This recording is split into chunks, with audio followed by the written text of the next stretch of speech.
Hello friends, ఈరోజు మీకోసం నేను గుత్తి వంకాయ కూర చేస్తున్నాను.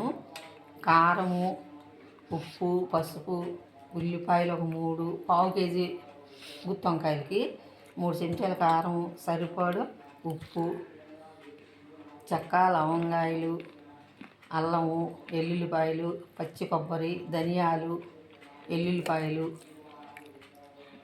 యాలకులు, పచ్చిమిర్చి ఇవన్నీ కలిపి మిక్సీ వేసి శుభ్రంగా కొత్తిమీర వేసుకొని ఒక చెంచా వెన్న వేసుకోవాలి. మీగడ వేసుకోండి, టేస్ట్ కోసం బాగుంటుంది. మీకు తెలుసు అనుకోండి, కానీ ఇట్లా చేసి ఒకసారి చూడండి.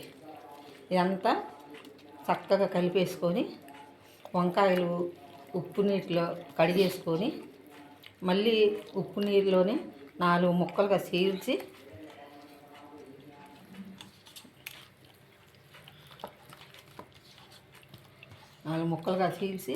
చక్కగా ఇట్లాగా పెట్టాలి.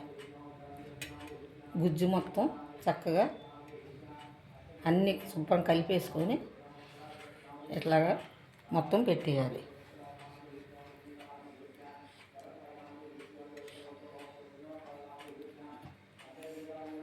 పొద్దున పూట వంట క్యారేజీలు పిల్లలకి హడావుడిగా ఉంటే ఇలాంటి వంటలు చేయాలంటే తొందరలో చేయలేము కాబట్టి సాయంత్రం పూట వీళ్ళు ఉన్నప్పుడు వెరైటీగా పిల్లలకి ఇష్టంగా గుత్తి వంకాయ తినలేరనుకో ఇట్లా చేసి పెట్టారనుకో చక్కగా పిల్లలు రుచిగా ఉంటుంది. కారం మాత్రం అది మీ ఛాన్స్. తక్కువ తినేవాళ్ళు ఉంటాం, ఎక్కువ తినేవాళ్ళు ఉంటాం కాబట్టి మీకు కారం మాత్రం చూసి మీరు వేసుకోండి.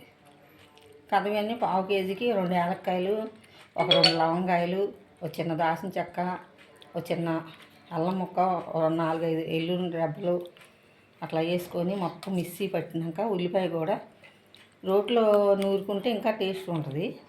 మనం ఇప్పుడు ఎవరు రోట్లో నూరుకుంటలేదు కాబట్టి మిక్సీలు వేసుకుంటున్నాం.